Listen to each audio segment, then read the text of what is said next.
It has been women who have breathed gentleness and care into the hard progress of humankind. Good memories are our second chance at happiness. Work is the rent you pay for the room you occupy on earth. When life seems hard, the courageous do not lie down and accept defeat. Instead, they are all the more determined to struggle for a better future.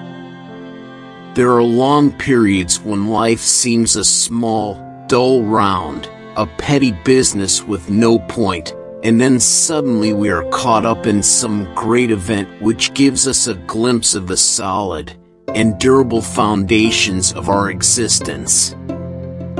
Let us not take ourselves too seriously. None of us has a monopoly on wisdom. It has perhaps always been the case that the waging of peace is the hardest form of leadership of all. What were once only hopes for the future have now come to pass. I simply ache from smiling. Why are women expected to beam all the time? It's unfair. If a man looks solemn, it's automatically assumed he's a serious person, not a miserable one. For me, heaven is likely to be a bit of a come down. I hope people will think very carefully about the future. We all need to get the balance right between action and reflection. With so many distractions, it is easy to forget to pause and take stock. Family does not necessarily mean blood relatives, but often a description of a community, organization, or nation. I have been aware all the time that my peoples, spread far and wide throughout every continent and ocean in the world, were united to support me in the task to which I have now been dedicated with such solemnity. To all those who have suffered as a consequence of our troubled past, I extend my sincere thoughts and deep sympathy. With the benefit of historical hindsight, we can all see things which we would wish had been done differently or not at all. In remembering the appalling suffering of war on both sides, we recognize how precious is the peace we have built in Europe since 1945. Therefore, I am sure that this, my coronation, is not the symbol of a power and a splendor that are gone, but a declaration of our hopes for the future, and for the years I may, by God's grace and mercy, be given to reign and serve you as your queen. I declare before you all that my whole life, whether it be long or short, shall be devoted to your service and the service of our great imperial family to which we all belong. I have to be seen to be believed. I know of no single formula for success. But over the years I have observed that some attributes of leadership are universal, and are often about finding ways of encouraging people to combine their efforts, their talents, their insights, their enthusiasm, and their inspiration to work together. Experience shows that great enterprises seldom end with a tidy and satisfactory flourish. Together, we are doing our best to re-establish peace and civil order in the Gulf region, and to help those members of civil and ethnic minorities who continue to suffer through no fault of their own. If we succeed, our military success will have achieved its true objective. No one who knew Diana will ever forget her. Millions of others who never met her, but felt they knew her, will remember her. For many, Christmas is also a time for coming together. But for others, service will come first. I don't like to badmouth people. But I'm the head of a monarchy that began in the 9th century, and I'm apparently more modern than Chris Christie.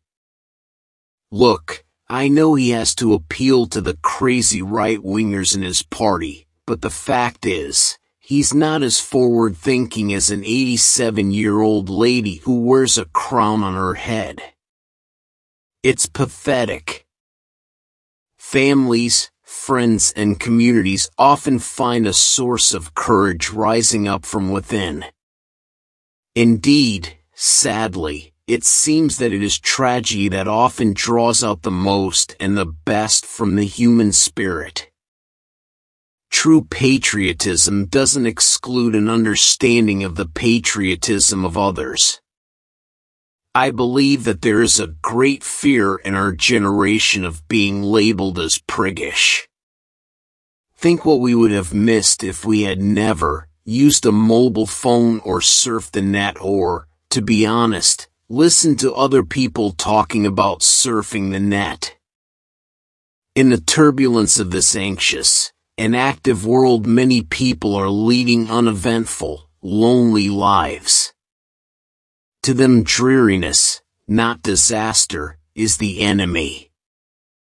They seldom realize that on their steadfastness, on their ability to withstand the fatigue of dull repetitive work, and on their courage in meeting constant small adversities depend in great measure the happiness and prosperity of the community as a whole.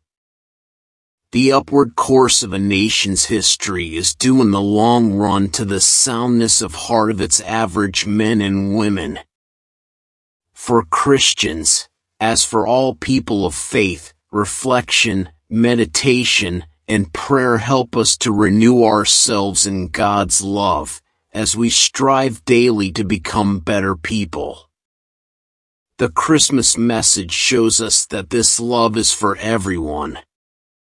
There is no one beyond its reach. Football's a difficult business, and aren't they prima donnas? But it's a wonderful game. The world is not the most pleasant place. Eventually, your parents leave you and nobody is going to go out of their way to protect you unconditionally. You need to learn to stand up for yourself and what you believe, and sometimes, pardon my language, kick some ass. It's all to do with the training. You can do a lot if you're properly trained. I hope that tomorrow we can all, wherever we are, join in expressing our grief at Diana's loss, and gratitude for her all too short life. It is a chance to show to the whole world the British nation united in grief and respect. Grief is the price we pay for love. First, I want to pay tribute to Diana myself. She was an exceptional and gifted human being.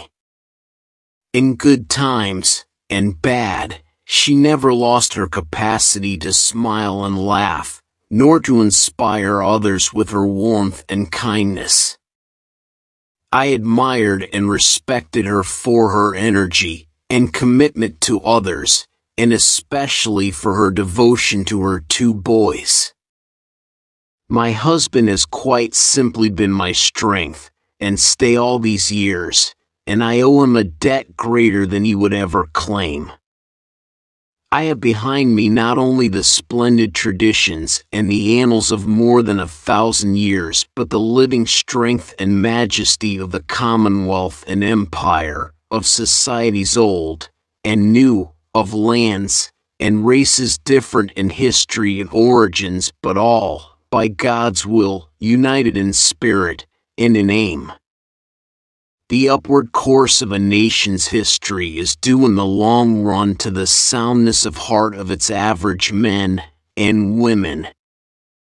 I have in sincerity pledged myself to your service, as so many of you are pledged to mine. Throughout all my life, and with all my heart, I shall strive to be worthy of your trust. To what greater inspiration and counsel can we turn than to the imperishable truth to be found in this treasure house, the Bible? At its heart, engineering is about using science to find creative, practical solutions.